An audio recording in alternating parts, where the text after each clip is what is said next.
I'm Joe Jimenez, and this is Citizen of the World. Today we're going to cover the third video in my Awakening series, which is how I become introduced into this amazing world of whiskey. So this magical elixir that's a mix of both art and science. So in the first video, you may recall that after years of enjoying adult beverages, such as different versions of martinis, Manhattans, old fashions, and your whiskey sours, during a Christmas of 2017, my wife introduces me to a number of different whiskeys, including a rye. And I thought I didn't like ryes, but this rye was the Whistlepig 15. Turns out I didn't know what ryes were, and I ended up loving this Whistlepig 15. I went deep into the brand. I started exploring ryes from the entire Whistlepig range, which then had me open up and explore ryes more broadly, testing them also against various bourbons. If we fast forward into COVID 2020, in May of 2020, my wife gets a Groupon for a virtual Irish pub crawl. Now, once again, thinking I knew what Irish whiskey was back from my high school college days, I was surprised to learn there was this thing called a single pot still and triple distillation that the Irish were doing with a 50-50 mash bill of malted barley and unmalted barley.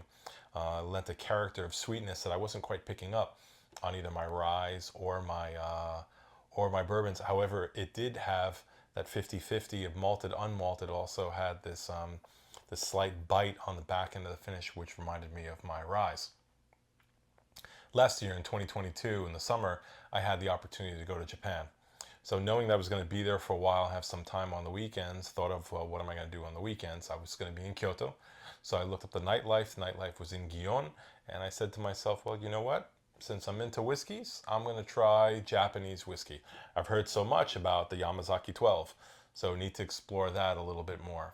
So I found a bar called Liquor Museum, and there I did flights of Japanese whiskey. So I did the Yamazaki 12, the Yamazaki 18, the Hibiki 17, the Hibiki 21. I tried the Hakushu. I tried the Chita. All of these were mostly from the house of Suntory. Now, the Yamazaki 12, why is this such a big deal? Well, this won Best World Single Malt, and it actually put Japanese whiskey on the map. And I'll get back to that a little bit later, and sometime in the future we'll explore the Suntory products more deeply. I have a number of Suntory products over here on my Japanese shelf. But this whiskey is beautiful. This one's finished in ex-bourbon casks as well as ex-sherry, and then they also put it in Mizunara. Mizunara casks are, Mizunara is an oak from Japan that lends this sandalwood, tropical notes to the whiskey. Some people pick up coconut, some people pick up pineapple, etc. Mizunara oak is also used for the incense in the Japanese temples, and we'll talk about that one day in the future. Beautiful, beautiful whiskey. While I think initially I liked the 12 more than the 18, than the Yamazaki 18.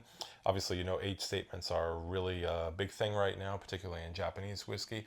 I have tried a number of Yamazaki 18s recently that have really made me rethink what I think about the Yamazaki 12. Beautiful whiskey, great introductory whiskey, but the Yamazaki 18, that touch of smoke and peat that it has, I think just sets it a little bit in a slightly different level.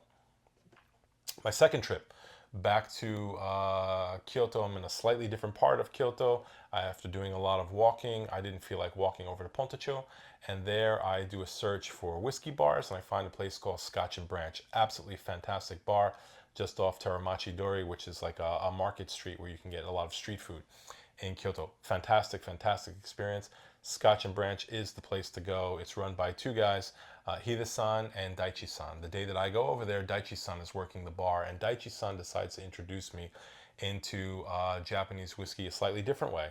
He is actually not a big fan of the Suntory products. He's more of a fan of the Nikka brand of products, and that's what I have in my glass. I actually have a Nikka coffee malt. Now, it's not coffee as in the beverage coffee, that your morning drink that you have that's caffeinated from the roasted coffee beans. This is coffee as in the name of the fellow who invented the column still. So what Nikka does here is this is actually a column still product. This has a beautiful, beautiful nose. a very lovely sweet quality. So the malted barley lends a sweetness to it that's absolutely beautiful. And you also get those hints of tropical fruit flavors. I get tangerine, I get coconut, I get a touch of pineapple, I get honeysuckle, obviously on top of your vanilla and your caramel, etc. Mm. Kampai, absolutely beautiful whiskey. There, Daichi-san proceeds to walk me through the Nika brand and explain to me why he likes it. So Masataka Taketsudo was from Hiroshima. He's from Hiroshima. He relates to Masataka Taketsudo, and there he patiently walks me through all the different offerings from the Nika family. And by the way, there is a very strong relationship that we'll cover one day in the future between Masataka Taketsudo and Shinjo Tori, Tori-san, son Tori, who founded this company. This gentleman in the early 1900s hired this gentleman who knew how to make whiskey, and together they built the Yamazaki distillery back in the 1900s. And turns out at the time, ironically enough, the whiskey that was produced by this fellow was a commercial success, and the two of these guys had a falling out. This particular whiskey is my favorite Japanese whiskey, and I would put this perhaps in my top three favorite whiskeys of all time. Japanese whiskey overall is a very nuanced, layered, very complex whiskey. It has a front of the mouth feel, it has a mid palate feel, it has a long finish, and has layers of complexity that reveal itself through the sip. In the case of Yoichi, this is a Yoichi finished in apple brandy casks. You obviously get your notes of the apple brandy. You get hints of the Mizunara as well.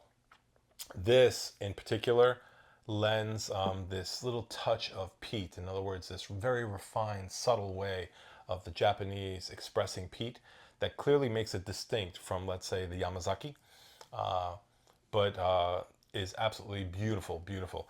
This bottle, in particular, the red finish, the apple brandy finish, is a limited edition that marks the 100th anniversary of the wedding of Masataka Taketsudo to his wife Rita, who is from Scotland and who he met when he went to Scotland to learn how to make whiskey before he came back to Japan and met with Shinjo Tori to form the Yamazaki.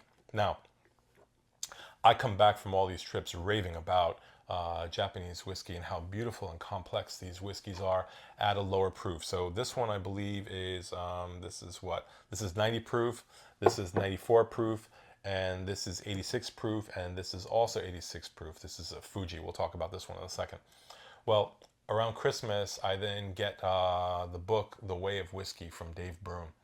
And this is a book that's essentially an ode to the art of Japanese craftsmanship as applied to whiskey making. So that artisan and focus and diligence on how to perfect a product. Mr. Broom is a world famous critic of whiskeys from Scotland. He had been to Japan a number of times, and he set out in this book to write about the different distilleries. So he visited all the major Japanese distilleries, some 20 plus distilleries, and he talked about Japanese craftsmanship. He talked about culture. The book is absolutely beautiful read.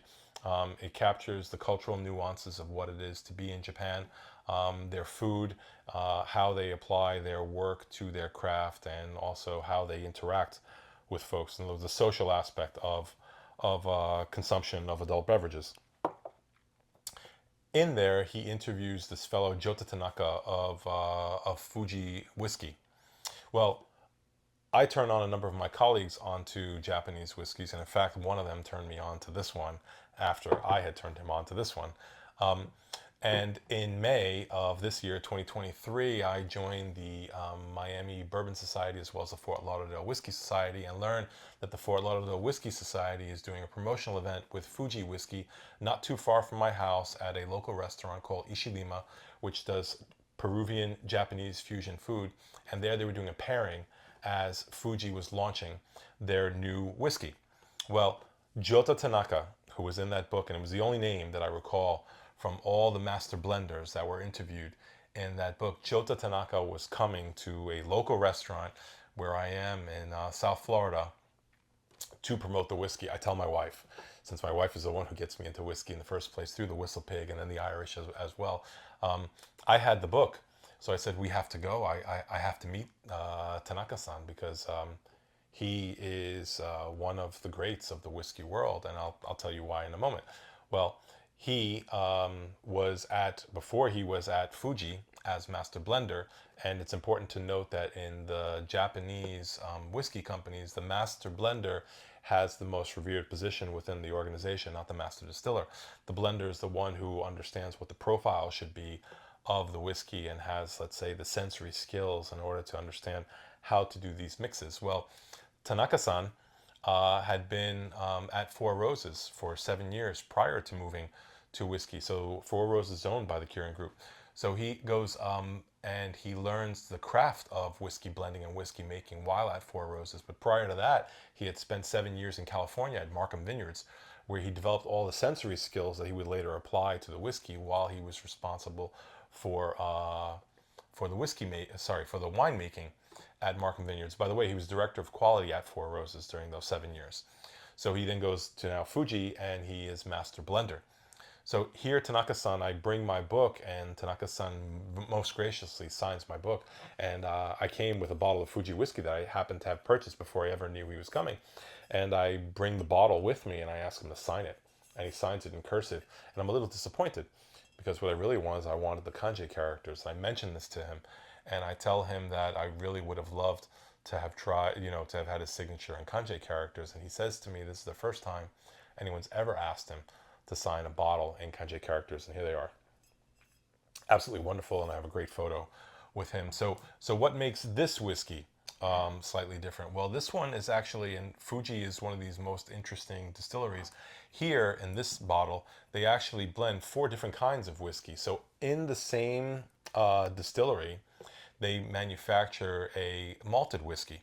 So it's a Japanese malted whiskey within the distillery. And then they've also perfected the abilities to manufacture a Japanese version of a Canadian whiskey, a Japanese version of a bourbon, a Japanese version of a Scotch whiskey. And they blend these 4 together to make this product, which they called Japanese whiskey. So that's what I have here in this bottle. These are all completely different expressions. In the future, we're going to go out and we're going to try these together, and we'll do this in one of the videos, and I'll share additional stories about the amazing Masataka Takatsudo, his history with Shinjotori, which I think is also incredible. And the point of this video is to get out and try something new. So in other words, explore what you don't know. You may think you know something about whiskey, but the world of whiskey is absolutely enormous. In my particular case, my exploration of the Japanese whiskey made me rethink single malts as well as blended whiskeys. So I then went back to my Scotch whiskeys and started looking at single malts and blended whiskeys differently, which allowed me to also then explore peated whiskeys, and I went deep into Bruichladdich. So I love the Black Art. I happen to have a 10.1. I also went deep into the Octomores, very heavily peated whiskeys, etc. Coming back from that, I started thinking about, well, my American whiskeys, in particular the American single malt, and that category that I think is the most interesting and perhaps my favorite category of American whiskeys. I love the work that is being done by Balcones, that's being done by Westland, that's being done by Westward, that's being done by the Garrison brothers, that's also being done by Andalusia. Now, they have, let's say, they're very different in their approach to whiskey making, but that innovation I think is absolutely fantastic and also very truly American. These are gorgeous, powerful, complex whiskeys. You can get everything you want in these whiskeys, so you get to explore the full range of what a whiskey can actually do through a distillation process, as well as all the different characteristics of what is our U.S. climate. So in other words, you can see what the difference Texas heat does versus the Pacific Northwest, right? You can see what the different distillations are done in Maryland versus Pennsylvania, or in even New York for some of the products that are coming out of there. Even the big brands are getting into it now. So Jim Beam is getting into it. Jack Daniels has made a fantastic inroads into single malts. These are all very interesting, very complex whiskeys, which made me rethink bourbons. So I went back to my American bourbons as well as finished American whiskeys. So I know some people don't like a finished bourbon, but I actually do like an interesting finished bourbon. And I even started looking at those brands that some of us hunt and maybe stay away from because they might be a little bit overhyped. But there is beauty in George T. Stagg. There is beauty in a Stagg Junior Stagg. There's beauty in a beautiful Eagle Rare, or a Blanton's straight from the barrel. Not too crazy about the regular one, but the straight from the barrel is another animal altogether. There is gorgeous whiskey out there, and I've also explored the rest of my ryes. I love American ryes. I think they're absolutely fantastic, including the Canadian ryes, which I think make an absolutely beautiful whiskey. My point is, there is a massive world of whiskey out there. You don't know what you don't know until you get out and you try it. And the point of Citizen of the World is to get out and explore. So I'm hoping that today you go out and you find something interesting that you haven't tried before, and you get out and you get out of your comfort zone and try a different type of whiskey. Hit me back on the comments and tell me what you think and what you found. And if it's something that I haven't had yet and I can get my hands on it, we'll give it a shot. Cheers. And actually, since we're in Japan, kanpai.